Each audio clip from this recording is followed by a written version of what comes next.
Here we go. This Hangout on Air is live.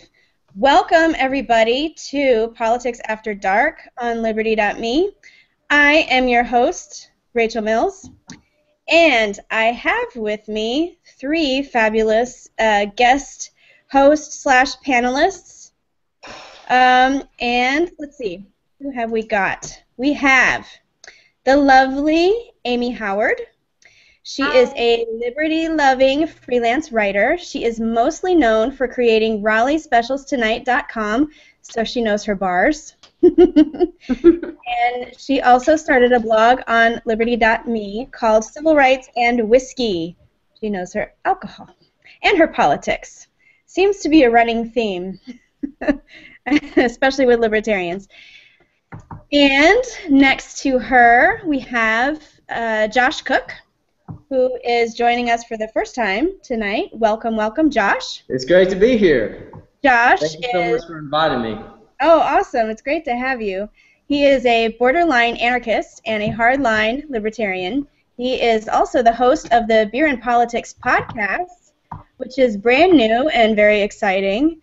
And he is a writer for truthandmedia.com, which is Ben Swan project. So, welcome, welcome. Thank you so much, and I have to toast to you guys. I'm glad to be drinking with you guys tonight. Yeah, cheers, Josh. Cheers. Cheers. We'll get into what everyone is drinking in a minute. And then, last but not least, we have the lovely Kevin Rollins. Hey, Rachel. He is the editor of thefreeliberal.com and a George Mason University trained economist. So he knows his money and stuff.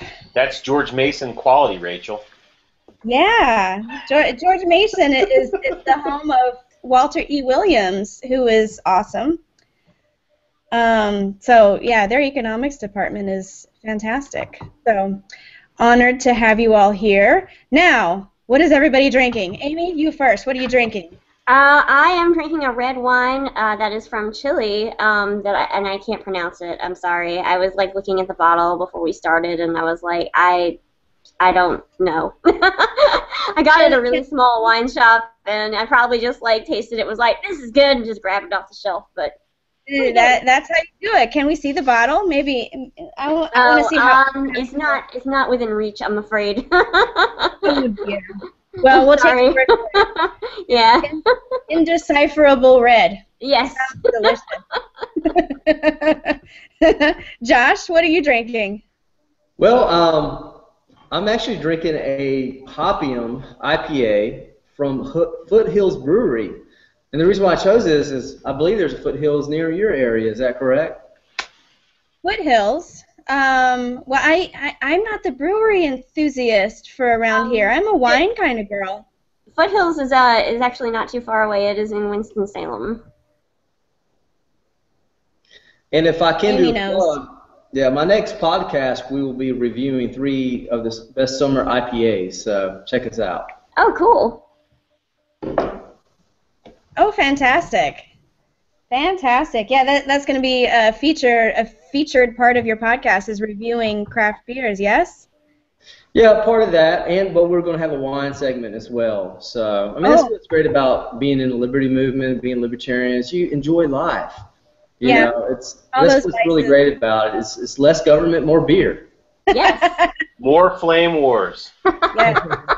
Kevin, you're up. What are you drinking? I got 2 drinks to keep me through. I got a Dogfish 60-minute IPA, and I got a Tullamore Dew on the rocks.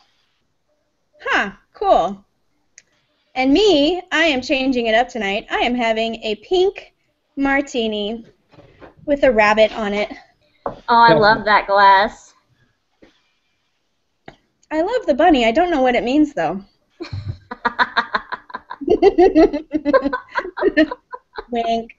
This podcast is not sponsored by a certain magazine. Now, maybe if I do my idea where Amy joins me in the hot tub for the next episode, maybe then we'll get a sponsorship. Yeah, we'll get a sponsor then. Maybe some new views or something. Okay. Only if I'm allowed to join you. Oh, fantastic. Yeah, it's kind of a drive, but you'd be welcome. Sure. That sounds fun. Hot tub party. Yeah. Something to look forward to. Something to look forward to. It sounds like they sort of pushed me into an Ask Me Anything format next week. I didn't know I agreed to this, but apparently I did in a drunken stupor. But I think the next show in a couple weeks is going to be an Ask Me Anything about my 5 years working for Ron Paul in the congressional office from 2007 to 2012, which were very interesting years, for sure. So in 2 weeks, it sounds like that's what I'm forced to do. Happy to do it if anybody cares. So that's what's coming up in 2 weeks. So let's get right down to it. Presidential politics. Donald Trump. He keeps stepping in it in amazing ways. He insults prisoners of war and amazingly sidesteps it. I still can't believe, as a PR person, how he came out of that and people were like, oh yeah, we don't like McCain anyway. I'm like, but he just sort of insulted all prisoners of war. I mean, how do you... Rachel, is that blood coming from your eyes or somewhere else? Coming from my you-know-what. But anyway, and then he keeps saying the most outlandish things for politics, and then instead of apologizing, he doubles down, and then he recovers, and then it turns out that he goes up in the polls instead of dead. So my question to my esteemed guest is, what is he doing right?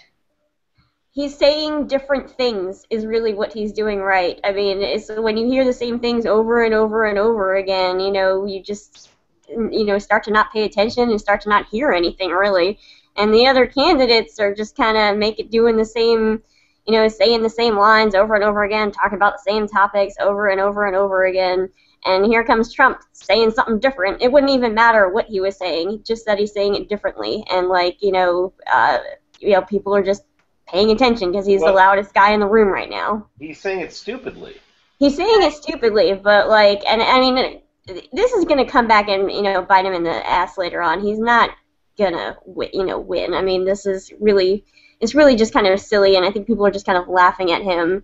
I certainly don't take those poll numbers seriously at all. You don't think so? I think it's too early to take any poll numbers seriously. Yeah. But Rand feels threatened. Rand is coming out swinging against him, and I don't know, that's something when people go after you. I mean, some people are saying don't take him seriously, but then, people are starting to take him seriously enough to attack him, Well, I mean, he's got all the attention, so it makes sense when you're attacking him, now you're getting his coverage too. Yeah. So, and also, again, Rand, I think his latest video, Rand has successfully, restated why people should care about him. I think it worked better on the video than I think in the debate. So, But I think, again, Trump's numbers, I keep telling this to people in the Home Liberty Caucus, that, and maybe it's changed now, I haven't looked at the polls in about a week or so, but a lot of these polls are saying Trump is up, he's a leading percentage getter, but the negatives are so high on Trump, so he'll never get the nomination. There's no possibility of that, but he's the leader of the field, so if other people drop out, the other remaining candidates are going to get more of those points. Yeah. Rachel, this is my take on Trump. Yeah. Trump was for the establishment before he was against it. I think the reason why people like Trump is not because of who he is, but who he's not. He's not a Republican. He's not a Democrat. He's just Trump, really. But the thing is, he has been raging against the establishment as far as his rhetoric's concerned. But I think the thing is with Rand, who I've been a friend, I've been a fan of Rand Paul because I love Ron Paul. But I've been frustrated with Rand. I think Rand, I understand that you attack the guy that's leading the polls, but if Rand would attack the establishment, he would stay on point and go after the hawks of the party. And if he talks more like his father, I think Rand is going to do better, not only with fundraising but also energizing his base. And really, what Ron Paul did, and of course you worked for Ron Paul, talk about energy, talk about people that are really enthusiastic, and I think the supporters of Ron Paul and Rand Paul, we really want that. We like the fire. We love when he starts talking, sounding like his dad, and talking about issues but that's we're not enough. really important. We're not enough. That's the problem. He's got to win the whole party, not just the Liberty. Rand's got involved. He's involved in two different games at once, though. So he's got to win in Kentucky if he doesn't win the presidency, and so he can't get so libertarian. But I do think it would be. I agree with Josh that being more libertarian would help Rand at this point. Not necessarily as radical as his dad. Yeah, the problem is he's alienating his base while not exciting the mainstream, the rest of the party. He's not exciting anybody, and he's alienating his base. So I wonder if they're going to at some point have a come to Jesus talk at that campaign and maybe just revamp some things. Or maybe it's just way too soon. Maybe they should just hold their fire and wait for a few candidates to drop out before they, I don't know. I get excited when I hear Rand in New Hampshire when he's at town halls when he says, look, if you want troops in Iraq, I'm not your guy. Mm-hmm. And the thing is, that's not really a libertarian thing. That's just a common sense thing, the independence. Yeah. The bottom line is people identify more and more as being independent. They're not really, they don't call themselves Republicans, they don't call it a Democrat. They're tired of two-party system. I think most Americans are sick of it. And that's why they're interested in Trump, because Trump is talking like he's not really a politician. I mean, who is he? I mean, he's a promoter, but I want to get fired up. I really want Rand Paul. I think he's changing. I think the Rand Paul campaign, they're seeing that they need to ramp up the base. Yeah. But also talk more about civil liberties. Talk about the drug war at being a failure. Talk about just common sense issues that most Americans, independents, want to hear. And I think when he does that, I think that he's going to remember he was on time saying the most interesting politician, the most interesting man in politics. Yep, and then he started playing to the Republican base, and that. I think Amy made a very good point, is that Donald Trump is not singing the song that we're also used to hearing. We're also bored of the song, the political correctness.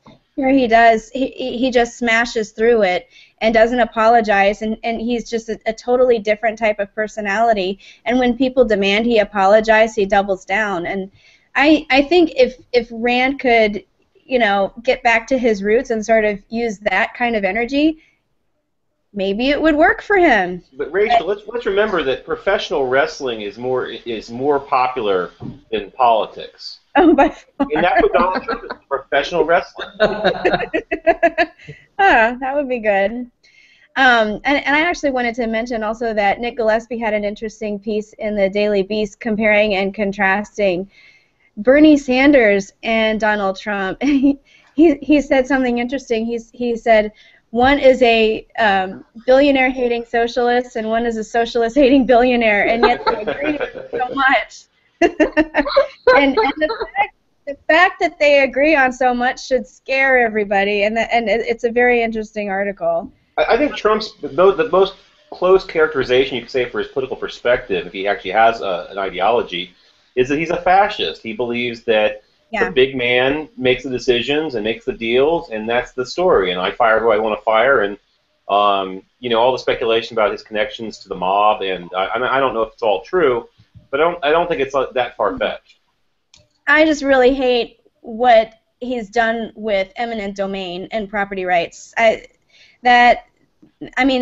Whatever I might like about anything else he might say, that's just sort of a deal killer for me, is he doesn't respect property rights, and so, forget it. That's a deal breaker. Yeah, I think that would be a deal breaker for any libertarian, really. Yeah. Rachel, can I make one more comment on this? That I feel like this sort of illustrates, though, there's the talk about the libertarian moment, and there was such a surge after the 2008 election, the Ron Paul revolution, and I guess my question is to what degree are there shared voters between Ron Paul Revolution and the Trump machine? And insofar as have we not actually accomplished the ideological education? Have people not learned the principles of liberty? And why? I hope that we actually have made more progress on that. But I think that basically people don't understand political economy and they don't understand what we're trying to deal with here. Gosh, I feel like this might be optimistic to say, but I feel like the Ron Paul kids, the people who were really fired up about Ron Paul, are just way too smart to fall for Trump. Really, I'm inclined to agree with you there. I really believe that. What was that? I'm inclined to agree with you on that point. Although in the Ron Paul movement, there's certainly a lot of people there. The truthers are there. And I've talked to a lot of folks in the movement who, I mean, certainly they don't correspond necessarily to the George Mason view of things. And again, there's a lot of people brought in through the Mises Institute, and they do some good stuff, and I do some stuff I don't necessarily agree with. But the point being that, even that's way better than the Trump boilerplate kind of, I want to make America great again, make the Mexicans build the wall, because obviously we could force them to build a wall for us. It makes no sense, but people are like, oh, that's a great idea. He's making America great again by building a wall. Okay. Yeah, that's a great idea. The biggest, most greatest wall in the world. It's going to be really big, and it's going to be 24 carats. We're going to get the sharpest razor wire possible. Nice. Oh. I just had something I was going to say about Trump, and then it left. Okay. It'll come back to me in like 10 minutes when we're on to something else. And speaking of which, let's move on to the debate. Did you guys watch the debate, or was it too mentally taxing and painful? Sometimes I watched about half of it, and it was, it was all I could take, really. Yeah, I admit I was not able to sit down and watch the entire thing. I was at relatives' house, and so I watched as much as I could. What about you, Josh? I did watch the debate, and it was okay. I mean, did you watch the entire thing? Just to let you know, I'm probably going to write in Gary Johnson for president. I'm pretty cynical. Well, you might not have to. What state are you in? He won't. What state am I in? He'll be on the ballot, right? Yeah, Gary Johnson will be in the ballot. You won't have to. Joking. I don't think he's even going to consider a run. But I know last Republican primary I didn't vote. I just didn't really care for really anybody. But I thought the debate. I don't know. For the Fox News debate, I mean, the bottom line is I want to hear about issues. I want to know about what their plans are. As far as reducing the size of government. It seems like the Republican Party really is like they're okay with big government. They just want it to be more efficient. Yeah. So that's what I'm. That's something I'm not really fighting for. I've interviewed Rand Paul before when he came to South Carolina, and I asked him look, is your brand of republicanism? Is it the new civil rights movement? You talk about fighting. You make mention of this failed war on drugs, the mandatory minimums as far as the incarceration, especially in the African American community. I love when he talks about that. That's just really awesome stuff, and that's what people that I know. Those are the issues that they care about. I just wish that in the debate, instead of a gotcha, you really find out what the candidates are really, what their message is. What do they really want to do as president? And that's kind of, it seems like it was just a clown show to me, the debate was, especially when Trump's involved. And I mean, they had the highest ratings, because of Trump. Yeah. Let's just face it. He's an entertaining guy. He's an entertaining guy. That's why they wanted him at Freedom Fest, is because he's going to attract attention. He's like an attention magnet, So, but I mean, expanding it beyond just Trump and Rand Paul, is there anyone else? Like, of all the candidates on the stage and what they're calling the vice presidential debate, the lower tier candidates. Carly Fiorina has. I didn't watch the debate, but she has been on a firestorm on media this week, and I think that I watched her interview on CNN the other day, and she acquits herself very well. I mean, the interviewer throws it in her face. HP threw you out after a sort of a disaster there, and I don't know the whole history of HP, but I think she's a very good campaigner in the sense that I mean, again, her being a woman and being an executive is instant points, and she is very well spoken, and she's no Sarah Palin, and that's not to run down Sarah Palin, but this is somebody who is being looked at, I think, for maybe governor of Virginia in the next couple of years, or maybe president 2024. Yeah. I was actually a stockholder of Hewlett-Packard during her appointment and tenure, so I have personal problems with Carly Fiorina. My take on her is that she's a marketer. She was a marketing person that they brought into a CEO position, and she was obviously a very good marketer, not CEO material, really. The stock price really did tank. She made some really bad judgment calls. So I think she's doing really well as a candidate. I think she's going to continue to do really well as a candidate. I think as a CEO, as the president, she would probably be a huge disappointment as well. That's my take. So what position in the government do you think she should play? What would be a good role for her? White House Communications Director. That's pretty insulting. Not to diminish. She's a marketing person. I don't know where else to put her. Ambassador to China. I mean. She could be probably a really good ambassador. Yeah, send her to China. Send her to China. That's. Trump will send her to China. Make America great again. Go he's going to negotiate it himself. He's going to go all the trade deals. Amy, the portions that you watched, is there any candidate that you want to comment on? Who was the most surprising, positive or negative?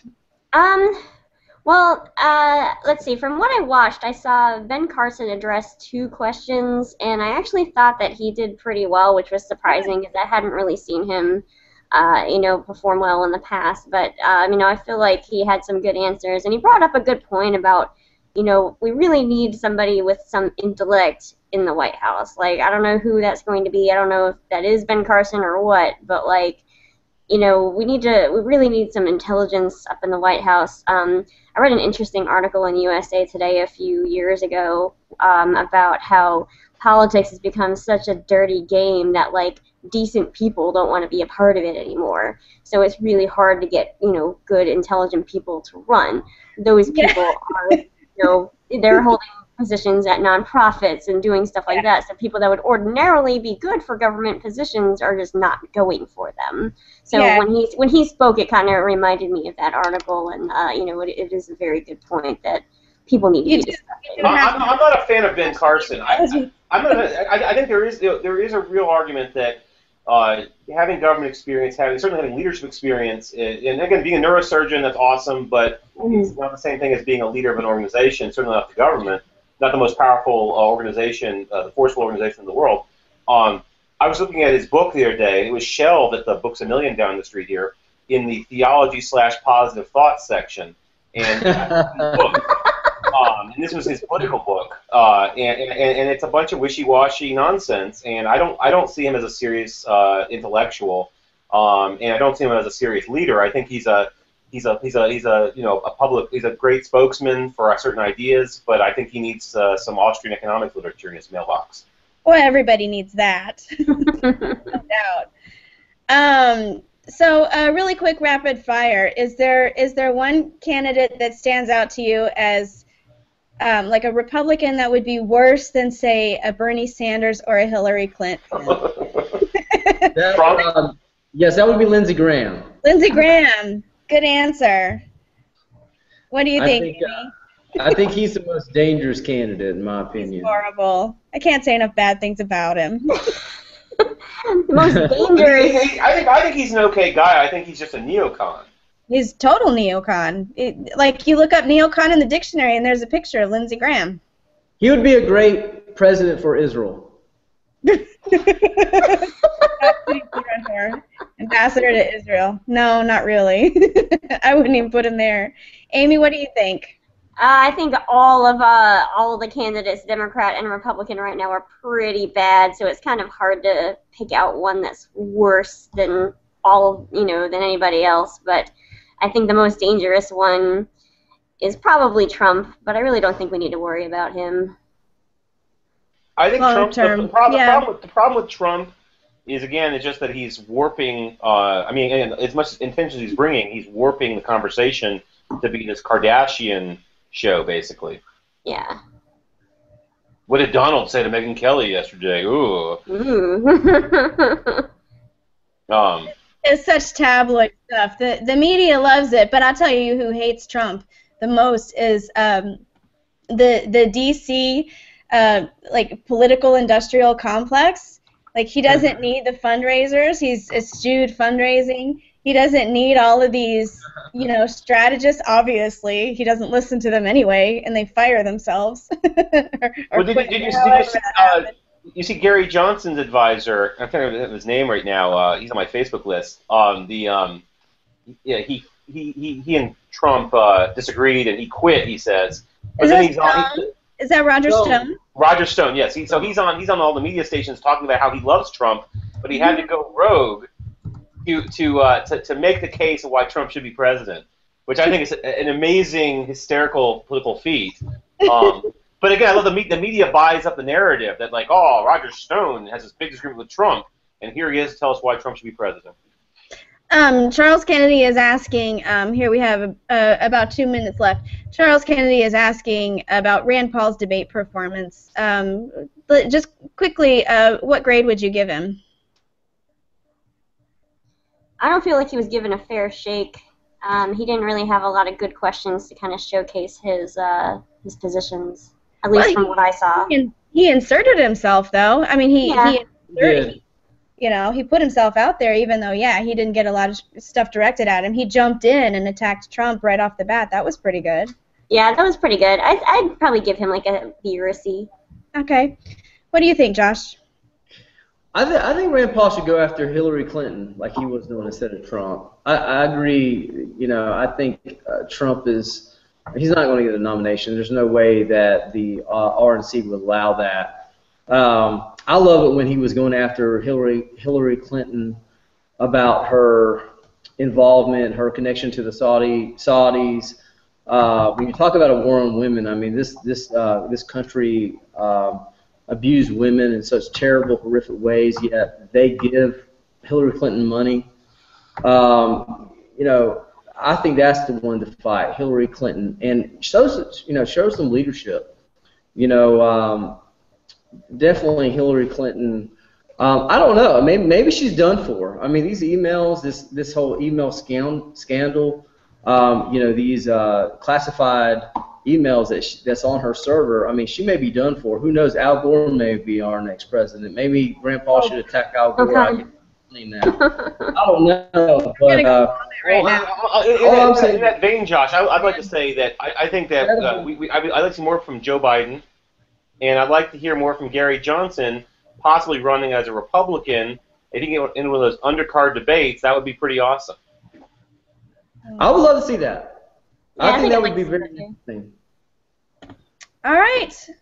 Well, it is now 10:01, so that is the time that I have allotted for our very watchable show.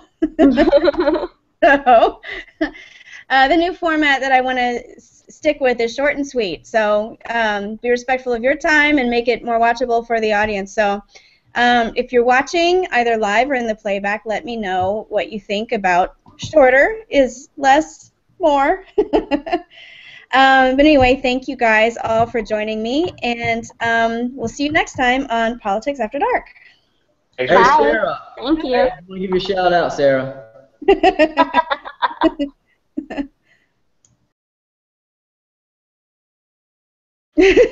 He is the editor of thefreeliberal.com and a George Mason University trained economist. So he knows his money and stuff. That's George Mason quality, Rachel. Yeah, George Mason is the home of Walter E. Williams, who is awesome. So yeah, their economics department is fantastic. So honored to have you all here. Now, what is everybody drinking? Amy, you first. What are you drinking? I am drinking a red wine that is from Chile, and I can't pronounce it. I'm sorry. I was like looking at the bottle before we started, and I was like, I don't know. I got it at a really small wine shop, and I probably just like tasted it, was like, this is good, and just grabbed it off the shelf. But that's how you do it. Can we see the bottle? Maybe I want to see how. It's not part of your podcast is reviewing craft beers. Yes. Yeah, part of that, but we're going to have a wine segment as well. So, I mean, that's what's great about being in the liberty movement, being libertarians. You enjoy life. You know, that's what's really great about it. It's less government, more beer. Yes. More flame wars. Yes.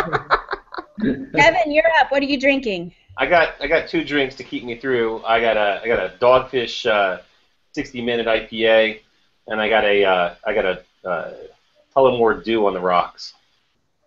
Huh, cool. And me, I am changing it up tonight. I am having a pink martini with a rabbit on it. Oh, I love that glass. I love the bunny. I don't know what it means, though. Wink. This podcast is not... Here we go. This Hangout on Air is live. Welcome, everybody, to Politics After Dark on Liberty.me. I am your host, Rachel Mills, and I have with me 3 fabulous guest hosts / panelists.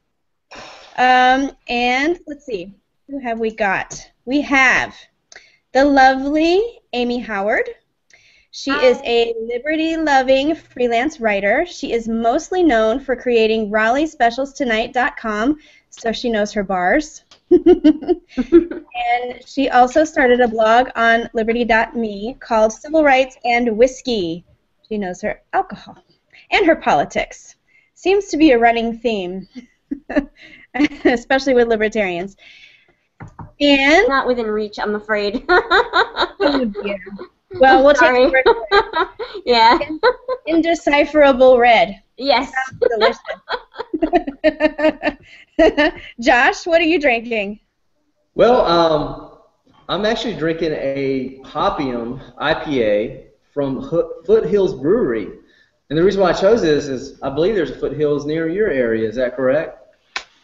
Foothills? Well, I'm not the brewery enthusiast for around here. I'm a wine kind of girl. Foothills is actually not too far away. It is in Winston-Salem. And if I can Amy do a plug, yeah, my next podcast we will be reviewing 3 of the best summer IPAs. So check us out. Oh, cool. Oh, fantastic. Fantastic. Yeah, that's going to be featured next to her. We have Josh Cook, who is joining us for the first time tonight. Welcome, welcome, Josh. It's great to be here. Josh Thank you so much for inviting me. Oh, awesome. It's great to have you. He is a borderline anarchist and a hardline libertarian. He is also the host of the Beer and Politics podcast, which is brand new and very exciting. And he is a writer for truthandmedia.com, which is Ben Swan project. So, welcome, welcome. Thank you so much, and I have to toast to you guys. I'm glad to be drinking with you guys tonight. Yeah, cheers, Josh. Cheers. Cheers. We'll get into what everyone is drinking in a minute. And then, last but not least, we have the lovely Kevin Rollins. Hey, Rachel.